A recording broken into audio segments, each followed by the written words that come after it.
Assalamualaikum warahmatullahi wabarakatuh. Innal hamdalillah nahmaduhu wa nasta'inuhu wa nastaghfiruh wa na'udzu billahi min shururi anfusina wa min sayyiati a'malina. May yahdihillahu fala mudilla lahu wa man yudlil fala hadiyalah. Asyhadu an la ilaha illallah wahdahu la syarikalah wa asyhadu anna Muhammadan abduhu wa rasuluh. Ya ayyuhalladzina amanu taqullaha haqqa tuqatih wa la tamutunna illa wa antum muslimun. يا أيها الناس اتقوا ربكم الذي خلقكم من نفس واحدة وخلق منها زوجها وبث منهما رجالا كثيرا ونساء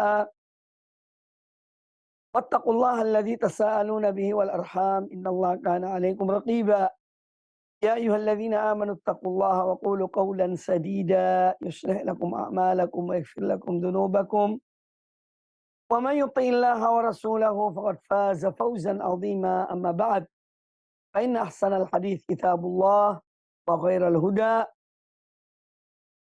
هدى محمد صلى الله عليه وآله وسلم وشر الأمور محدثاتها وكل محدثة بدعة وكل بدعة ضلالة وكل ضلالة في النار. Ma'asyiral muslimin rahimakumullah, alhamdulillah pada kesempatan yang baik ini Allah pertemukan kembali kita dalam kajian pembahasan hadis-hadis Nabi sallallahu alaihi wasallam dari kitab Riyadhus Shalihin min kalami Sayyidil Mursalin sallallahu alaihi wasallam karya Al-Imam Abu Zakaria Yahya bin Sharaf An-Nawawi rahimahullah taala rahmatan wasi'ah.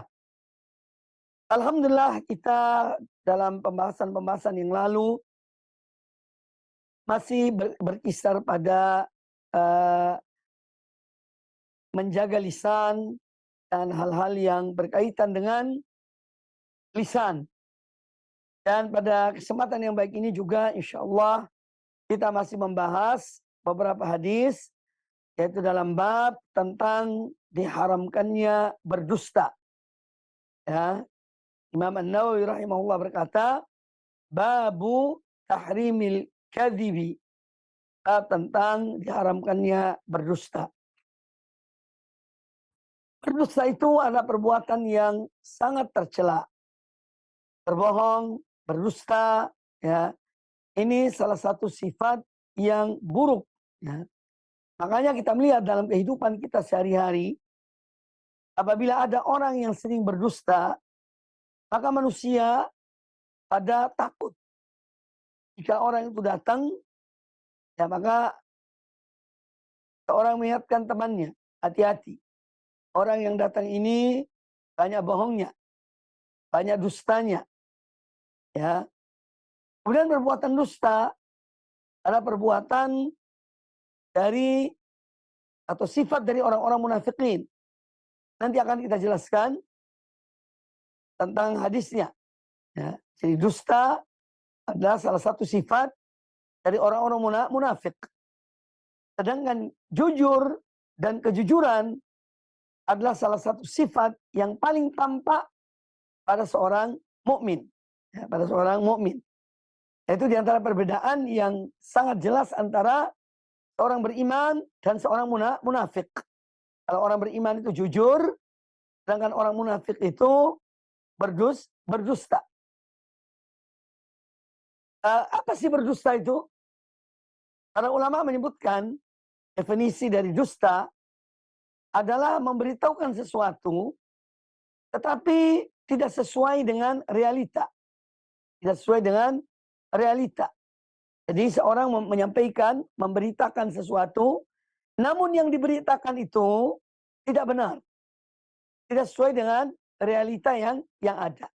Dan dia dengan sengaja menyampaikan berita tersebut. Ya, dengan sengaja ya menyampaikan, menceritakan berita tersebut. Padahal dia tahu bahwa itu berita adalah tidak benar.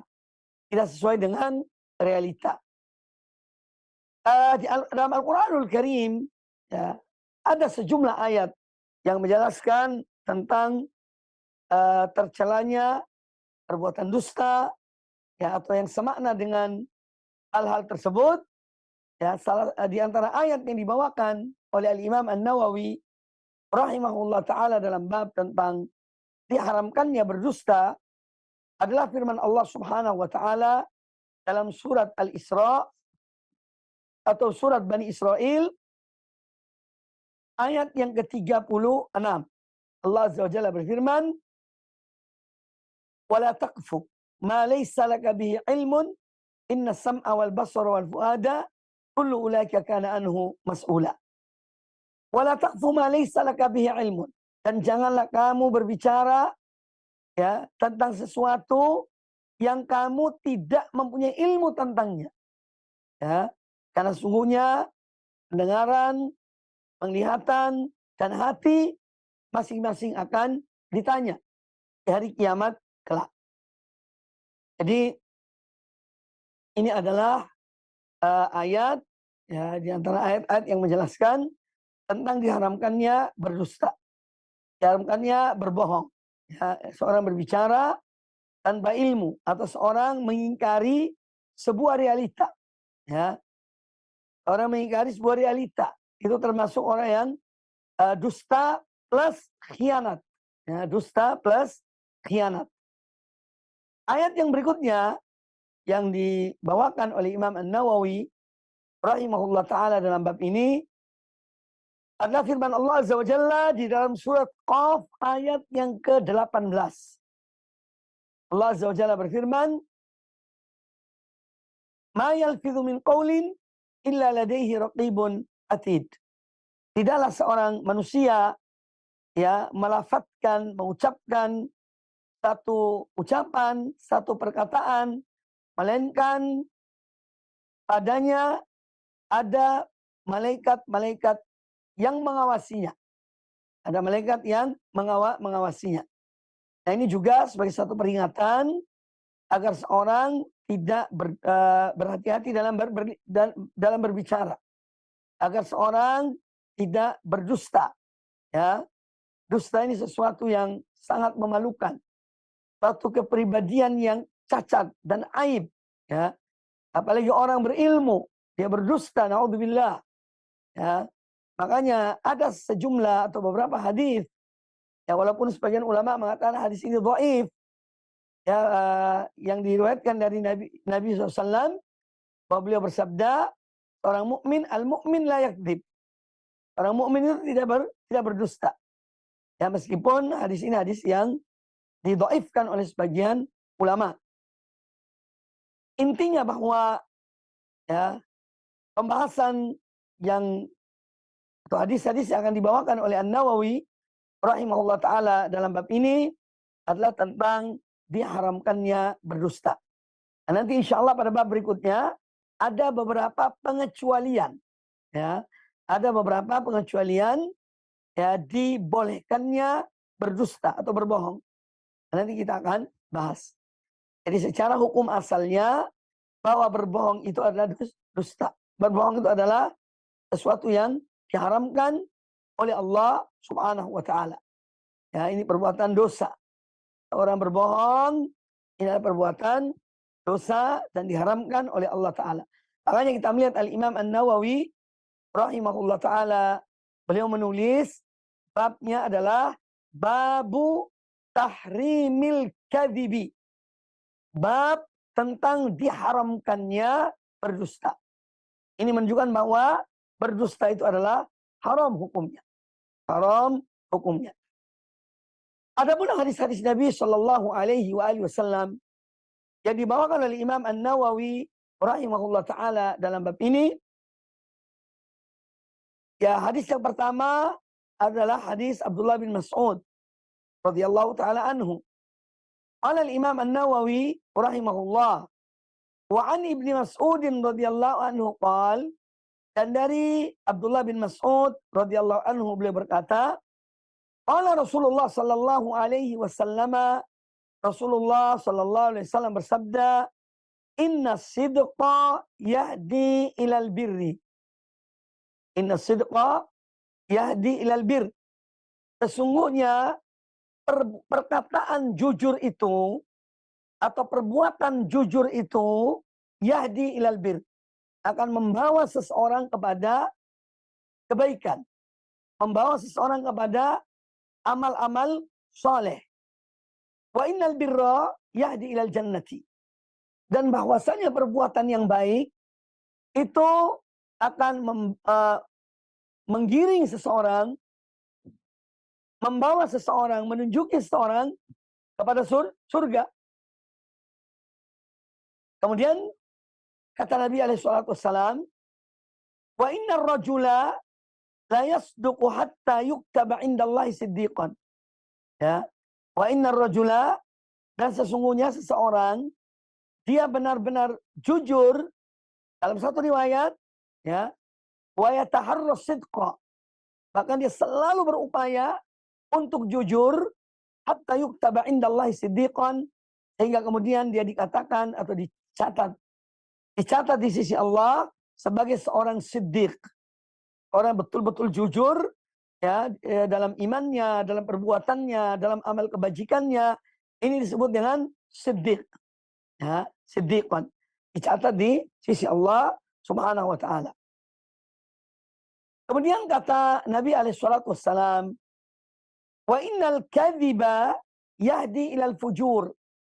Dan bahwasanya berdusta itu, berbohong itu akan menunjuki seseorang, membawa seseorang kepada perbuatan jelek, perbuatan jahat. Ya. Jadi berbohong menggiring kepada kejahatan. Wa innal fujura yahdi ilan nar. Dan perbuatan kejahatan itu menggiring seseorang kepada api neraka. Wa innar rajula la yakdzibu. Dan sesungguhnya seseorang dia benar-benar berdusta. Dalam satu riwayat, wa yataharral kadziba. Dan dia berupaya untuk selalu berdusta, hatta yuktaba indallahi kadzaban, sehingga dicatat dia di sisi Allah sebagai seorang pendusta atau seorang yang banyak bohongnya. Hadis ini muttafaqun alaih, diriwayatkan oleh Imam Al-Bukhari dan Imam Muslim di dalam sahihnya. Nah, hadis ini menjelaskan kepada kita tentang dua khoslah, dua sifat yang bertolak belakang. Demikian pula dampak dan akibatnya pun juga berbeda. Ya. Sifat yang pertama yang disebutkan oleh Nabi SAW dalam hadis ini adalah sifat jujur. Dan kejujuran di antara sifat-sifat para rasul, para nabi. Mereka adalah orang-orang yang jujur. Dan ini menjadi sifat orang-orang yang beriman. Inna sidqa yahdi ilal bir. Sesungguhnya perbuatan jujur itu dalam berkata, dalam bersaksi, ya, ini adalah akan membawa seseorang kepada perbuatan baik. Karena dia jujur. Ya, dari lubuk hatinya. Dia berbicara apa adanya. Dia bersaksi apa adanya. Ya. Maka ini akan membawa dia kepada perbuatan baik. Ya. Dan sesungguhnya perbuatan baik itu adalah akan menghasilkan sesuatu. Seorang berbuat baik karena Allah, jujur kepada Allah, beramal soleh karena Allah, maka ini akan membawa dia kepada surga Allah Subhanahu wa taala. Ya, karena memang surga tempatnya orang-orang yang jujur. Surga tempatnya orang-orang yang beriman, yang jujur, yang beramal soleh karena Allah, ya. Dan dia bukan tempatnya para pendusta. Surga bukan tempatnya para pendusta. Kecuali kalau dia bertobat kepada Allah Subhanahu wa taala. Kemudian dia memperbaiki dirinya, memperbaiki lisannya, takut kepada Allah. Ya, maka insya Allah, ya, Allah Maha penerima taubat hamba-hambanya. Jadi perbuatan yang baik, ya, jujur, itu akan membawa atau menggiring seseorang kepada surga Allah Subhanahu wa taala. Kemudian kata Nabi SAW, wa innar rajula la yasduq. Dan sungguhnya seseorang yang mana dia itu benar-benar jujur, wa yataharras sidqa, dan dia berupaya dalam berbicara, dalam bersaksi, ya, dalam apa yang dia lakukan selalu berupaya untuk jujur. Nah, orang yang demikian Ya, ini maka dia itu dicatat di sisi Allah bahwa orang ini adalah siddiq. Jadi masukkan dalam golongan ya, orang-orang yang siddiq. Dan para siddiq itu peringkat kedua setelah para nabi. Minan nabiyina was-siddiqina wasyuhada was-salihin. Nah, ini 3 atau 4 tingkatan manusia dalam kemuliaan mereka. Yang paling tinggi adalah para anbiya, para rasul, para nabi, ini paling tinggi. Di bawah mereka adalah as-siddiqun. Orang-orang yang disebutkan yang betul-betul jujur dalam iman mereka, jujur dalam perkataan mereka. Mereka jujur kepada Allah, ya, jujur kepada diri mereka. Ini akan mendapatkan peringkat yang kedua setelah para nabi. Ya. Makanya orang yang betul-betul jujur, dia berupaya untuk jujur, dia selalu jujur, ya, maka dia akan dicatat di sisi Allah sebagai seorang siddiq, orang yang benar-benar jujur, ya, dalam imannya, dalam ibadahnya, dalam amal solehnya, dalam perkataannya, dan dalam perbuatannya. Kemudian Nabi SAW memberitahukan tentang sifat yang berlawanan dari sifat jujur ini. Ya, sifat yang berlawanan dengan sifat jujur ini. Ya, supaya kita ini takut kepada sifat yang berikut ini. Dan agar kita mencintai sifat yang pertama. Yang telah disebutkan tadi, yaitu kejujuran. Wa innal kadhiba yahdi ilal fujur. Dan sesungguhnya perbuatan dusta itu menggiring, membawa seseorang kepada perbuatan jelek, kepada perbuatan yang buruk. Ya. Dan seseorang kalau sudah berdusta pertama kali, apabila terus ditanya orang itu, dia akan terus berdusta. Ya. Tetapi kalau dia jujur sejak awal, maka selesai permasalahannya.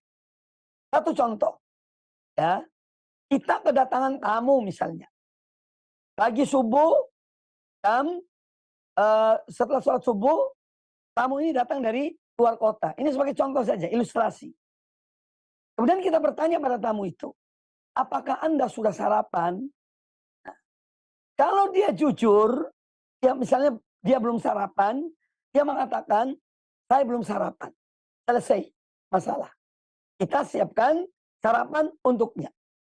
Tetapi kalau dia berbohong, ya, entah karena apa dia mengatakan, oh sudah, alhamdulillah, ya, saya sudah sarapan. Itu kalau ditanya yang berikutnya, maka dia akan terus berbohong. Contohnya, kita bertanya lagi dia, di mana Anda sarapan? Dia menjawab, misalnya di terminal. Di terminal, ini bohong. Kemudian pertanyaan berikutnya, Anda tadi sarapan apa di terminal? Bohong lagi. Tadi saya makan soto ayam. Terus Anda minum apa? Minum teh hangat misalnya. Ya, ini sudah bohong. Ya. Kemudian kalau kita bertanya lagi, ya, berapa sih kalau sarapan seperti itu di terminal? Ya kan menjawab 15.000 rupiah. Bohong lagi dan seterusnya. Jadi kebohongan itu kalau dari pertama sudah bohong, kalau dikejar terus akan berbohong. Ya, akan berbohong. Na'udzubillah. Maka sikap jujur itu adalah sikap yang ini menyelamatkan seorang. Ya, menyelamatkan seorang dari kebohongan. Ya, menyelamatkan seorang dari hal-hal yang buruk. Ya, sehingga dia membawa kepada kebaikan. Adapun perbuatan dusta, ini akan menggiring seseorang kepada semua jenis kedustaan. Na'udzubillah min dzalik. Ya. Ya, na'udzubillah min dzalik. Dan itu realita. Ya. Itu adalah realita. Bagaimana seorang berbohong, ya. Kemudian dia terus apabila ditanya ditanya, didesak, dia akan terus berbohong sampai dia terbukti kebohongannya. Ya. Kalau sudah terbukti kebohongannya, ya tidak bisa apa-apa. Angkat tangan. Ya. Maka dari itu jangan pernah atau mencoba untuk berbohong. Berkatalah yang jujur. Akan mengibatkan yang baik. Tapi kalau seorang sudah berbohong sekali, apabila dia dikejar, maka dia akan terus berbohong. Ya. Ini berbahaya. Jadi berbohong itu membawa kepada perbuatan yang buruk. Ya.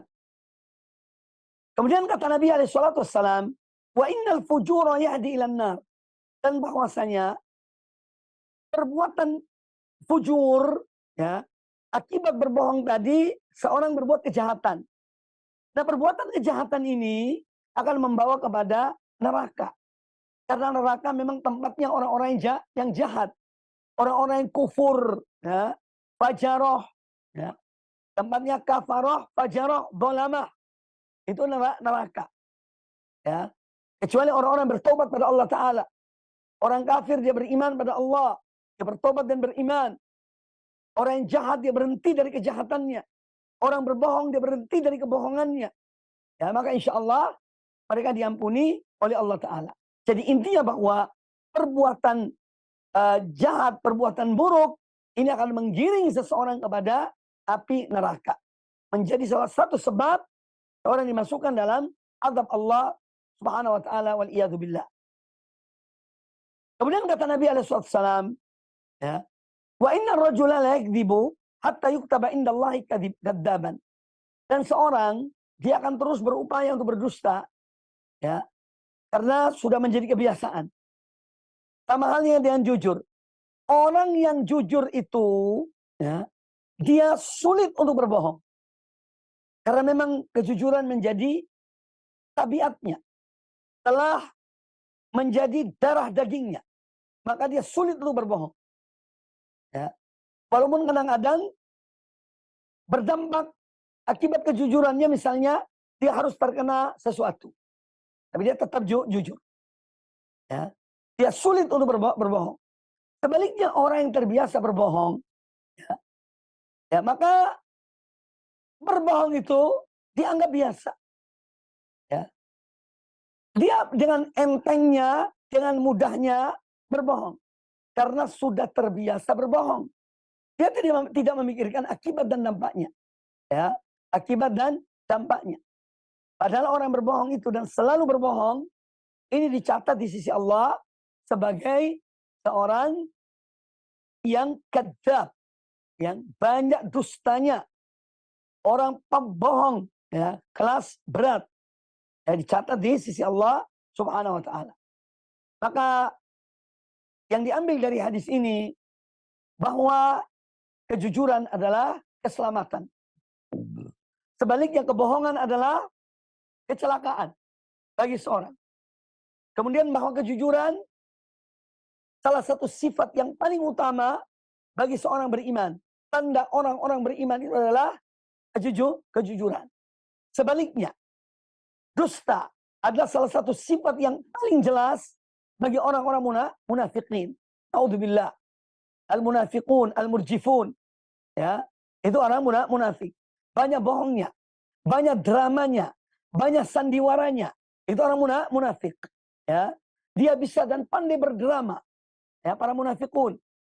Ya, apabila bertemu dengan kaum mukminin, mereka berdrama. Ya, kami bersama Anda, bersama kalian.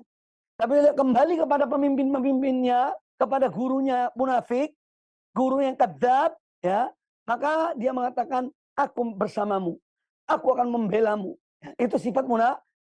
Naudzubillah min dzalik. Maka hati-hati, ya, terhadap sifat kadzab ini, sifat dusta ini, karena akan menjadikan dia adalah salah satu dari sifat kemunafikan, sifat orang-orang munafik. Ya, yang pandai berdrama, pandai sandiwara, ya, dia bisa saja menangis di saat dia harus menangis. Dia harus tunjukkan bahwa dia itu menangis. Maka dia akan berdrama dengan tangisan. Air matanya akan keluar. Ya. Dan dia bisa tertawa. Di saat memang dia harus tertawa. Itulah drama-drama kaum munafikin. Ya. Maka hati-hati terhadap para munafikin, para pendusta, para kadzab, ya, dalam kehidupan dunia ini. Ya. Ini harus kita waspada. Karena para munafikin, para pendusta itu pandai dalam berdrama, pandai dalam sandiwara, pandai dalam membuat mimik-mimik yang memang dibutuhkan di saat dia dibutuhkan mimiknya itu. Entah tangisan, entah tertawa, entah gembira, entah sedih, itu bisa berdrama. Adapun orang jujur tidak. Dia apa adanya. Ya. Orang yang jujur itu apa adanya. Dia tidak bisa berdrama. Ya. Itu tipe orang yang jujur. Ya. Apa adanya dia katakan. Apa adanya. Ya. Maka kita harus waspada terhadap drama-drama para kadzab. Ya. Tangisan-tangisan para pendusta. Tangisan-tangisan para pemain drama dalam kehidupan dunia ini. Karena ini berbahaya. Kita harus betul-betul mencari teman yang jujur, mencari teman yang baik, yang ikhlas kepada kita karena Allah Subhanahu wa Ta'ala. Kemudian juga hadis ini menjelaskan kepada kita tentang akibat baik dari perbuatan jujur, yaitu surga Allah Subhanahu wa Ta'ala. Mendapatkan ridho Allah. Ya, mendapatkan ridho Allah Subhanahu wa Ta'ala. Sebaliknya akibat dari orang yang berbohong akan berdampak pula yaitu keburukan, ya, yang terakhir adalah yaitu naudzubillah akan maalnya, tempat kembalinya adalah dalam api neraka, dalam azab Allah Subhanahu wa Ta'ala. Naudzubillahi min dzalik. Ada dampak lain dalam masalah kejujuran dan kedustaan. Seorang yang terbiasa jujur, dia tidak sekedar dicatat di sisi Allah sebagai seorang yang jujur, orang siddiq, tapi di dunia pun, ya, namanya harum. Ya. Orang ini adalah orang baik, orang ini adalah orang yang jujur. Dia akan dikenal oleh masyarakat, ya, oleh teman-temannya, oleh masyarakatnya bahwa fulan ini adalah orang yang jujur. Ya. Karena memang dia adalah jujur. Maka di dunia menjadi buah bibir yang manis karena kejujurannya. Sebaliknya orang berdusta, ya, itu di dunia pun akan mendapatkan dampak. Dia akan dikenal sebagai pendusta. Kalau dia selalu berdusta. Maka orang-orang akan mengatakan, oh fulan ini pendusta. Kamu hati-hati kepada orang ini. Ya, lisannya berbahaya. Ya, langsung di dunia sudah mendapatkan keburukan sebelum di akhirat. Waliyadzubillah. Maka intinya bahwa yang harus diperhatikan dalam kehidupan seorang mukmin adalah menjaga, ya, agar dia tetap bersifat orang yang jujur, ya, karena dia sebagai orang beriman, dan salah satu sifat utama orang beriman adalah jujur. Dan hati-hati terhadap dusta dan kedustaan serta orang-orang atau para pendusta, karena ini akan berdampak buruk dengan dalam kehidupan seseorang baik di dunia maupun di akhirat. Kemudian hadis yang berikutnya. Wa an Abdullah bin Amr bin al-As radhiyallahu anhuma, kata Imam An-Nawawi rahimahullah taala, dan dari Abdullah bin Amr bin al-As radhiyallahu anhuma, anna Nabi sallallahu alaihi wasallam qaal, bahwasanya Nabi sallallahu alaihi wasallam bersabda, arba'un man kunna fihi kana munafiqan khalisan. Ada 4 perangai, ya, ada 4 perangai, 4 sifat, ya. Apabila 4 sifat ini ada pada diri seseorang, maka dia adalah munafik murni, ya. Munafik tulen, ya. Munafiqan khalisan. Artinya munafik itu tulen, ya. Ad-dahabul khalis, ya, itu artinya emas murni. Ya, emas murni 24 karat. Jadi orang yang ada 4 sifat yang akan disebutkan oleh Nabi alaihi salatu wassalam, apabila 4 sifat ini ada pada diri seorang, maka dia adalah munafik murni. Ya. Yang pertama, wa man kanat fihi khoslatun minhunna, dan barang siapa yang memiliki salah satu perangai dari 4 perangai ini, kanat fihi khoslatun min nifaqin hatta yada'aha, maka berarti dia memiliki salah satu sifat kemunafikan hingga dia meninggalkan hal tersebut. Jadi kalau dari 4 hal ini dia memiliki salah satu dari 4 hal ini, berarti dia memiliki salah satu dari sifat kemunafikan. sampai dia meninggalkan sifat ini. Nah, apakah 4 perangai tersebut? Yang pertama, idza tumina khona. Kalau dia diberikan amanah, dia khianat. Ya. Jika dia diberikan amanah, dia khianat. Dia salah gunakan. Dia tidak menyampaikan kepada orang yang diamanatkan untuk dia menyampaikan amanah tersebut. Ya. Jadi yang pertama, kalau diberikan amanah, ya diberi kepercayaan, dia khianat. Yang kedua, wa idza haddatsa kadzaba. Kalau dia berbicara, dia berdusta. Ya. Kalau berbicara, dia berdusta. Yang ketiga, wa idza ahada godaro. Kalau dia membuat perjanjian, dia khianati perjanjian tersebut. Kalau dia berbuat perjanjian, dia khianat terhadap perjanjian tersebut. Dia melanggar perjanjian itu. Yang keempat adalah wa idza khosoma fajaro. Dan kalau dia bertikai, ya, maka dia akan menggunakan segala cara, ya, untuk mengalahkan orang yang dia bertikai dengannya. Dia melakukan perbuatan jahat terhadap lawannya. Ya, ini 4 perangai yang disebutkan oleh Nabi Sallallahu Alaihi Wasallam. Apabila 4 perangai ini ada pada diri seseorang, maka dia adalah munafik murni. Ya. Munafik murni. Hadis yang kita dengar tadi, hadis riwayat Imam Bukhari dan Imam Muslim, muttafaqun alaih. Nah, di dalam hadis ini, Nabi SAW, ya, beliau itu ingin supaya seorang mukmin itu betul-betul dia memiliki sifat-sifat kaum mukminin. Ya. Jangan sampai ada sifat kemunafikan dalam diri seorang mukmin. Ya. Nah, oleh karena itu beliau dengan tegas dan jelas Nabi SAW menjelaskan masalah 4 sifat ini. Agar jangan sampai ada pada diri seorang mukmin. Kalaupun ada salah satunya, segera bertobat. Segera berhenti dari sifat tersebut. Dan sampai perangai ini, ya, terus berurat akar dalam dirinya, menjadi darah daging dalam dirinya, naudzubillah min dzalik. Ya. Karena nanti dia akan memiliki salah satu sifat dari kemunafikan. Tapi kalau dia memiliki semua sifat ini ada pada dirinya, maka dia adalah orang yang munafik murni. Munafik murni. Nah, keempat sifat ini, yang pertama, khianat terhadap amanah. Ya, ini sifat yang jelek. Sifat yang amat buruk. Yaitu sifat khianat. Na'udzubillah. Ya.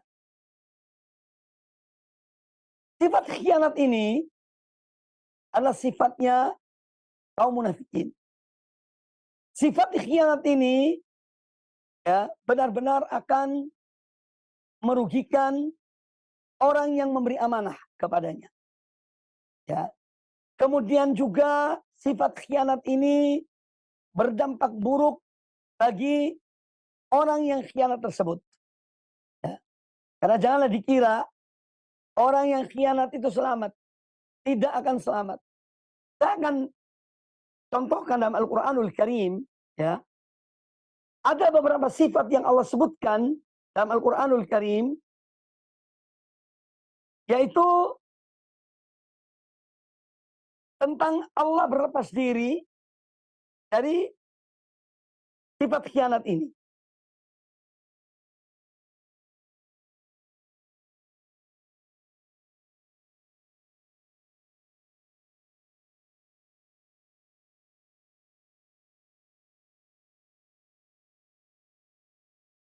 Ini menunjukkan buruknya sifat khianat.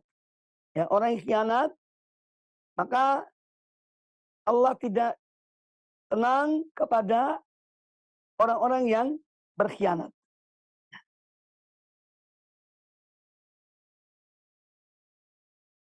Tentang buruknya sifat khianat ini, ya, kita melihat dalam Al-Quranul Karim, ada beberapa sifat yang dinisbahkan kepada Allah Karena apabila hal ini tidak dilakukan oleh Allah, bisa disangka Allah itu lemah.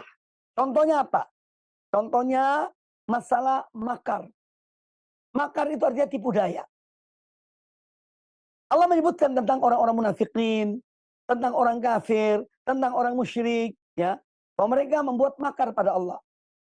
Ya, wa makaru, wa makarallah. Mereka berbuat makar, mereka berbuat tipu daya, Allah pun berbuat tipu daya. Wa makaru, wa makarallahu. Allah pun berbuat makar. Karena kalau Allah tidak berbuat makar pada mereka, yang berbuat makar ini bisa jadi ya, manusia mengira Allah memang tidak mampu membuat makar kepada orang-orang yang membuat makar pada Allah. Makanya Allah menjawab, wa makaru wa makarallah, wallahu khairul makirin. Mereka membuat makar kepada Allah, Allah pun membuat makar, dan Allah sebaik-baik yang membuat makar. Yakiduna kaida wa akidu kaida. Mereka membuat tipu daya, aku pun membuat tipu daya. Ini contoh bahwa Allah Maha Kuasa untuk berbuat demikian. Ya. Kemudian dalam hal yang lain, contoh dalam hal orang munafik juga, bahwa mereka itu yukhadi'un Allah, wallahu khadi'uhum. Mereka itu berupaya membuat kebohongan kepada Allah.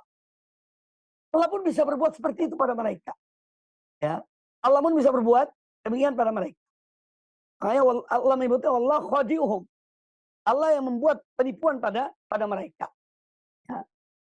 Tetapi dalam hal khianat, Allah tidak menyebutkan bahwa Allah berkhianat. Contohnya apa? Disebutkan dalam ayat, dalam surat Al-Anfal, ayat yang ke-71. Ya. Wa in yuridu khianataka. Dan jika mereka, orang-orang munafik itu, ya, ingin berbuat, atau ahlul kitab atau orang munafik itu ingin berbuat khianat kepada engkau, faqad khanullaha min qablu. Maka sesungguhnya mereka telah berkhianat, ya, kepada Allah sebelum itu. Ya. Jadi ya Muhammad, seandainya mereka ingin berkhianat kepada engkau, ya, maka sungguhnya mereka telah pernah berkhianat kepada Allah. Tapi apakah Allah mengatakan, ya, fakhanahumullah, apa Allah mengkhianati mereka? Tidak. Karena sifat ini tercela. Ya, makanya Allah menyebutkan, wa in yuridu khianataka. Dan jika mereka ingin untuk khianat kepada engkau, faqad khanullaha min qablu.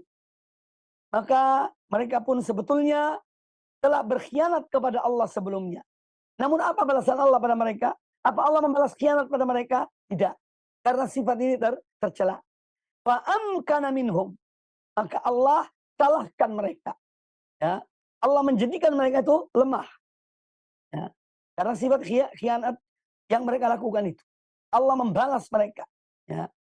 Wallahu alimun hakim. Dan Allah maha mengetahui, lagi maha bijaksana. Jadi sifat khianat ini sifat yang sangat tercela. Ya. Khianat adalah sifat yang sangat tercela. Kemudian yang kedua, dari sifat yang disebutkan oleh Allah Subhanahu wa taala, dari sifat disebut oleh Nabi alaihissalam tentang orang-orang munafikin, sifat-sifat kemunafikan adalah wa idza haddatsa kadzaba.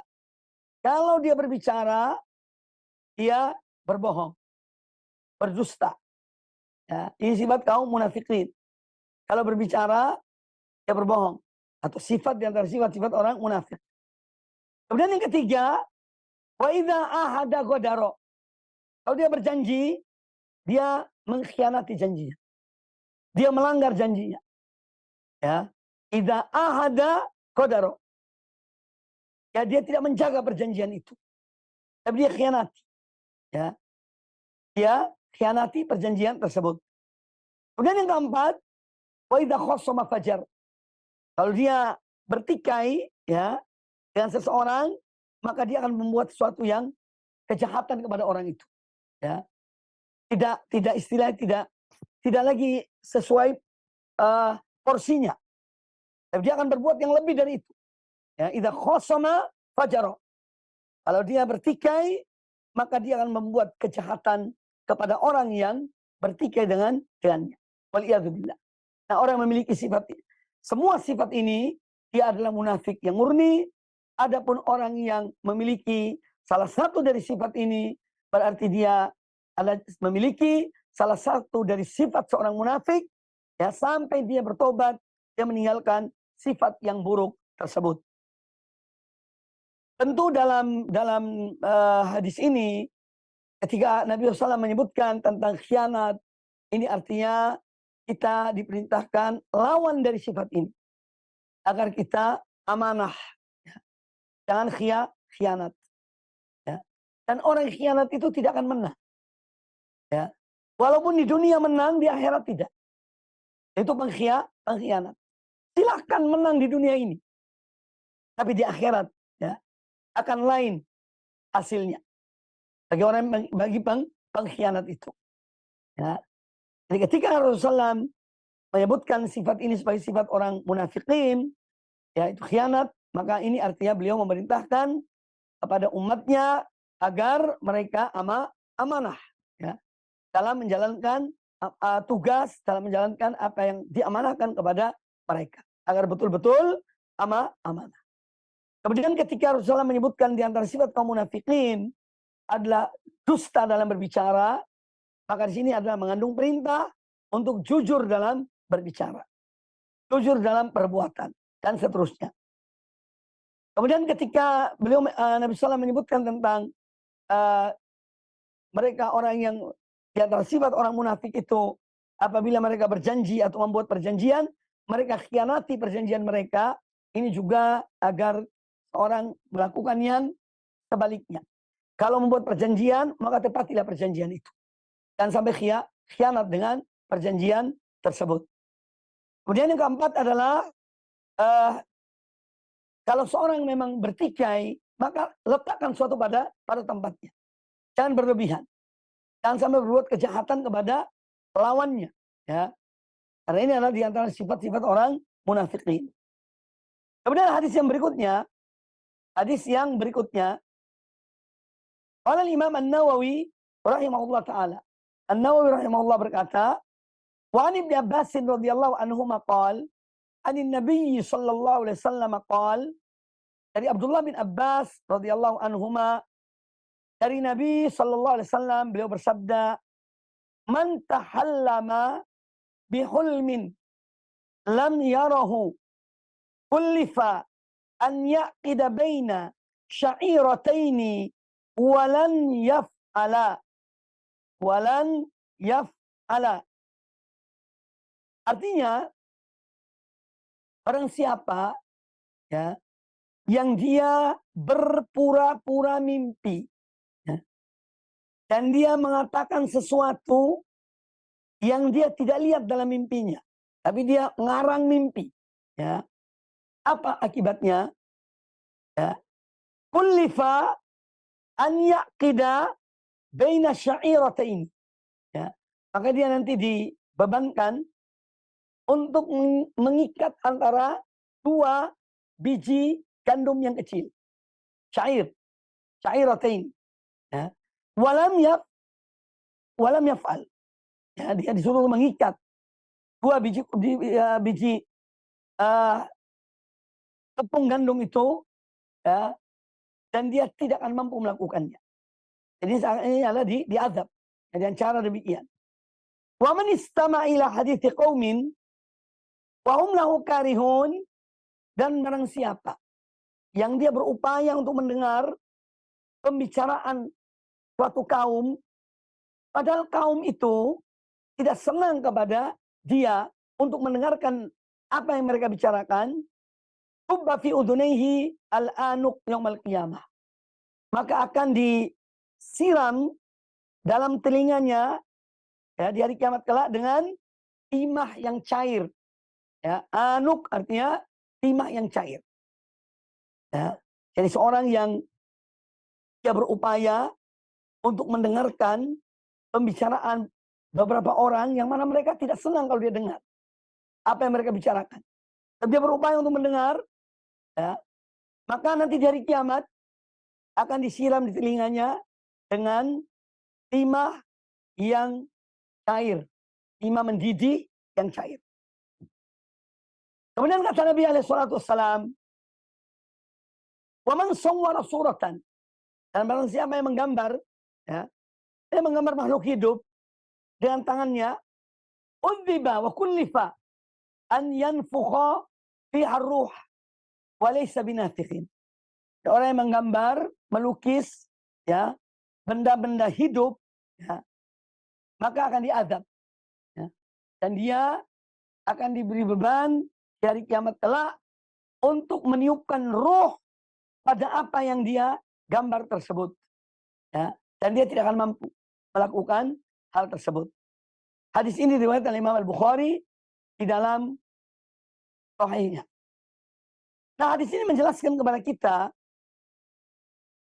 tentang diharamkannya berdusta dalam bentuk mimpi, ya. Dan itu banyak, ya. Ada orang-orang yang ingin mendapatkan kehormatan, baik dia dipuji oleh manusia atau ditakuti oleh manusia, ya, atau dihormati oleh manusia, maka dia, ya, mengarang cerita.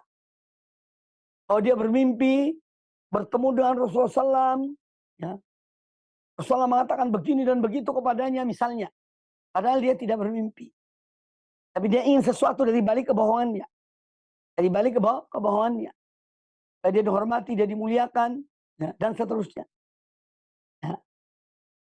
Jadi orang berdusta dengan mengatakan bahwa dia bermimpi sesuatu, padahal dia tidak bermimpi apapun, ya.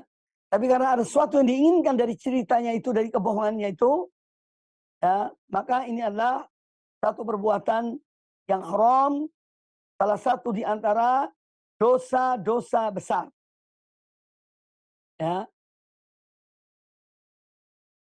Di dalam kehidupan nyata, bukan dalam tidur, itu dilarang berbohong.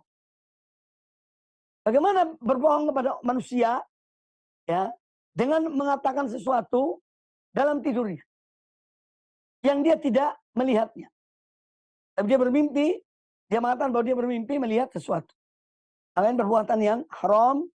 Oleh karena itu hati-hatilah, ya, orang-orang yang sering mengarang-arang cerita bahwa dia bermimpi melihat ini dan melihat itu, padahal dia itu berbohong, ya, supaya dia mendapatkan kehormatan manusia, dia mendapatkan kehormatan dari manusia, supaya dia dimuliakan, supaya dia diberikan sesuatu, naudzubillah min dzalik. Nah, ini harus waspada, ya. Hati-hati terhadap berbohong, ya, dengan dalam bentuk mimpi. Kemudian yang kedua, bahwa adab itu, ya, bisa dalam bentuk yang disebutkan dalam hadis ini, dengan memerintahkan orang itu berbuat sesuatu yang dia tidak bisa melakukannya, ya. Bagaimana kata Nabi alaihissalam, orang yang dia berbohong dalam mimpi, dia tidak bermimpi tapi dia mengatakan bermimpi, maka akan disuruh dia mengikat di antara dua tepung, ya, mengikat di antara dua biji tepung, dan itu dia tidak akan mampu melakukannya. Ini berarti dia diazab dengan azab yang demikian. Kemudian bahwa hadis ini juga menjelaskan kepada kita ada tiga macam hal yang dilihat di dalam tidur, ya. Secara global ada tiga macam. Walaupun mungkin lebih dari itu, sebagaimana dikatakan oleh Al-Imam Al-Hafidz Ibnu Hajar rahimahullah ta'ala. Namun secara umum, yang dilihat dalam tidur seseorang itu ada tiga hal, ya. Yang pertama namanya al-hulmu. Al-hulum itu mimpi yang sumbernya dari syaitan. Al-hulum. Kemudian yang kedua, ar-ru'yah salihah. Mimpi yang baik, ya. Mimpi yang baik. Ini dari Allah Subhanahu wa taala. Yang ketiga adalah hadithun nafs. Hadithun nafs itu ibarat ungkapan dalam jiwa ini. Itu biasanya terjadi apabila seorang menghadapi sesuatu dalam dunia nyata, ya, itu sampai terbawa tidur. Misalnya ya, seorang siswa, dia ini semangat belajar, dia ingin lulus dalam ujian, ya. Jadi betul-betul ketika menghadapi ujian, dia dengan penuh konsentrasi dan dia selalu jiwanya menyuruh dia untuk misalnya belajar dan seterusnya, ya. Kemudian dia tidur. Nah, hal yang dialami dalam dunia nyata ini terbawa tidur. Dia bermimpi misalnya bahwa dia lulus dalam ujian. Ya. Ini namanya hadithun nafs. Jadi kalau ada masalah-masalah yang kita hadapi, ya, kemudian masalah itu terbawa dalam banyak pikiran kita, ya, maka ini bisa terbawa pada waktu tidur dan muncul dalam mimpi. Ini namanya hadithun nafsi. Ya. Problematika yang ada di luar dalam dunia nyata itu yang terbawa sampai tidur. Jadi ada 3 macam yang dilihat dalam tidur seseorang. Al-hulmu dari syaitan, jadi mimpi-mimpi yang jelek, ya, itu dari syaitan. Ini namanya al-hulum. Kemudian yang kedua adalah ar-ru'yah salihah. Ya, mimpi yang baik. Ini dari Allah Subhanahu wa taala. Yang ketiga adalah hadithun nafsi, yaitu ungkapan seseorang dalam tidurnya, ya, karena terbawa dari alam nyata. Terbawa dalam tidur sehingga dia bermimpi sesuatu yang banyak dia alami dalam hidupnya, di saat dia sadar.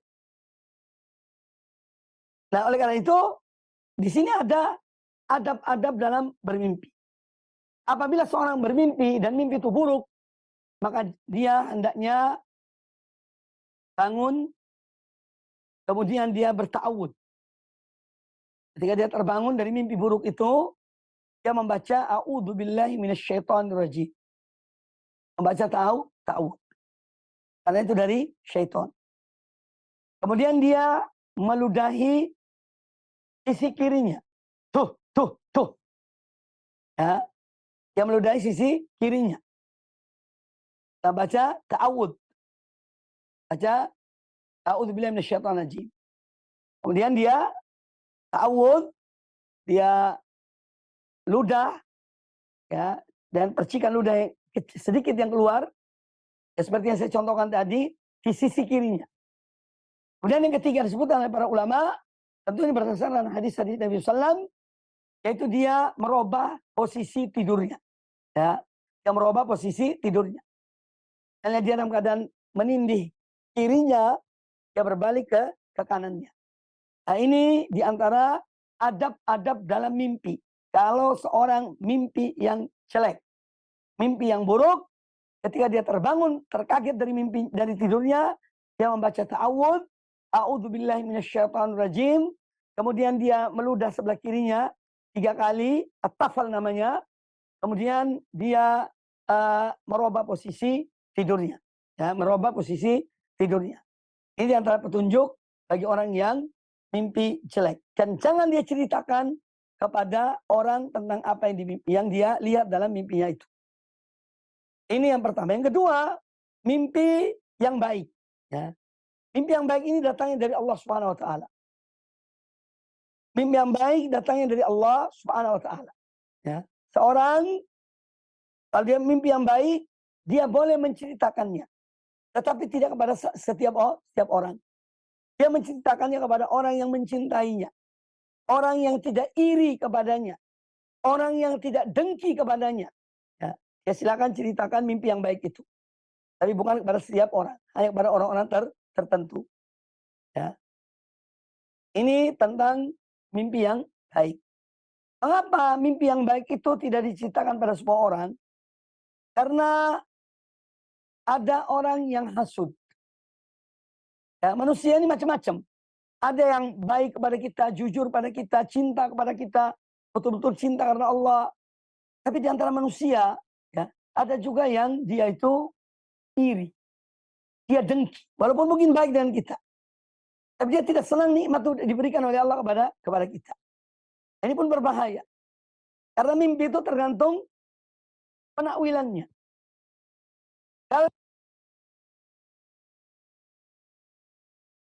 Kalau orang yang iri pada kita ceritakan mimpi yang baik, bisa jadi dia mentakwilkan kepada yang buruk. Oleh karena itu, apabila seorang bermimpi baik, dia boleh menceritakannya hanya kepada orang-orang yang mencintainya. Ya, dan sampai diceritakan pada orang yang dengki, yang hasad kepada dirinya. Kemudian apa yang kita dengarkan tadi juga, yaitu kita dilarang mencari-cari informasi tentang sesuatu ya yang orang-orang itu tidak mau kita mengetahuinya. Seperti yang disebutkan dalam hadis yang dalam bagian yang kedua dari hadis ini. Barang siapa mendengar, berupaya untuk mendengar, ya, ketika suatu kaum sedang berbicara, ya, ketika beberapa orang sedang berbicara dan mereka ini tidak senang didengar oleh orang lain. Nah, ada orang kemudian dia berupaya mendengarkannya. Ya, ini perbuatan yang dilarang. Ancamannya adalah, ya, dari kiamat kelak telinganya disiram dengan naudzubillah dan timah yang mendidih, timah yang cair. Kemudian juga hadis ini memberikan pelajaran kepada kita tentang larangan melukis makhluk hidup, ya, tentang melukis makhluk hidup, melukis dengan tangan. Ya, ini hukumnya haram, tidak dibolehkan. Karena nanti orang yang melukis itu akan dimintai pertanggungjawaban di hadapan Allah Subhanahu wa taala. Selain dia diazab, dia dimintai untuk meniupkan ruh, memberikan nyawa kepada makhluk itu. Makhluk hidup, makhluk yang dia lukis tersebut. Adapun masalah fotografer, ini terjadi perbedaan di kalangan ulama-ulama. Ya. Apakah dikiaskan sama dengan melukis atau tidak? Ada khilaf di antara ulama.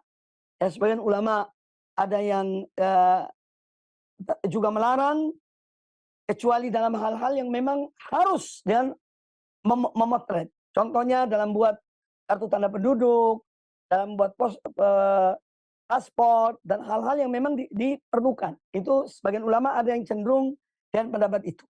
Ya. Ada sebagian ulama yang cenderung membolehkan. Selama itu ada pada batas-batasnya. Allah Ta'ala a'lam tentang masalah tersebut. Kemudian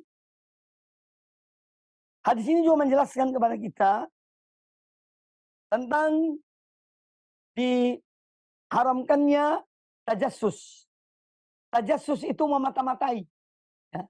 Entah dengan mata, pandangan mata, atau dengan telinga. Ya. Jadi mencari tahu keadaan seseorang, suatu kaum yang mana mereka tidak mau diketahui. Ya. Ini termasuk hal yang dilarang. Kemudian hadis yang berikutnya, ya, hadis yang berikutnya, satu hadis lagi insya Allah. Kata Imam An-Nawawi rahimahullah, wa an Ibnu Umar radhiyallahu anhu maqal, dari Abdullah bin Umar radhiyallahu anhu beliau berkata, qala Nabi sallallahu alaihi wasallam, ya, Nabi sallallahu alaihi wasallam bersabda, afral fira an yuri ar-rajulu ainaihi ma lam taraya. Ya. Makna hadis ini, ya, yaitu bahwa perbuatan dusta yang paling buruk, yang paling dusta adalah seorang berbohong tentang mimpi. Ya. Ini dusta yang paling jelek, ya, yang paling buruk. Yaitu seorang, dia tidak bermimpi sesuatu, dia mengatakan dia bermimpi. Mau melihat ini dan itu, padahal tidak. Dan ketika dia menceritakan hal itu, karena dia mempunyai tujuan-tujuan yang jelek. Tujuan-tujuan yang untuk entah kepentingan dirinya, atau hawa nafsunya, atau yang lainnya. Nah, ini termasuk perbuatan yang dusta, yang paling dusta. Afrol fira an yuriya rajulu ainaihi malam taroya. Artinya dia mengatakan, ya, sesuatu, kalau dia bermimpi, dia melihat dalam tidurnya padahal dia tidak melihat dalam tidurnya. Jadi ini adalah hadis-hadis yang menjelaskan tentang diharamkannya berdusta. Termasuk berdusta adalah dalam mimpi. Mengatakan sesuatu yang dia tidak melihat dalam mimpinya. Wallahu ta'ala a'lam. Semoga bermanfaat bagi kita semuanya. Aku qouli hadza, dan insyaallah kita lanjutkan pada pertemuan yang akan datang. Ada hadis yang panjang ya, di pertemuan yang akan datang insyaallah taala. Demikian aku qouli hadza wa jazakumullahu khairan. Kaum muslimin kaum muslimat rahimani wa rahimakumullah. Demikian kajian kita pada kesempatan yang baik ini. Semoga bermanfaat dan semoga apa yang kita dapati, apa yang kita dengar tadi menambah ilmu kita, dan semoga kita bisa menerapkan semaksimal mungkin dalam kehidupan kita sehari-hari, terutama dalam masalah menjaga lisan supaya tidak berbohong, supaya kita selalu jujur dalam berbicara, jujur dalam berbuat, bertindak. Demikian pula jauhi perbuatan khianat ya dari amanah yang diberikan kepada kita, dan hendaknya kita menepati janji, dan jangan sampai kita berbuat kejahatan kepada orang yang kita berselisih dengan orang tersebut. Ya, supaya apa yang kita dapati tadi benar-benar kita berupaya untuk mengamalkannya. Ya, demikian semoga bermanfaat bagi kita semuanya. Lebih kurangnya saya mohon maaf. Wa jazakumullahu khairan. Aqulu qouli hadza. Subhanakallah bihamdika. Asyhadu an la ilaha illa anta astaghfiruka wa atubu ilaik. Wa sallallahu wa sallam wa barak ala nabiyyina wa ala alihi washabihi ajma'in. Assalamualaikum warahmatullahi wabarakatuh.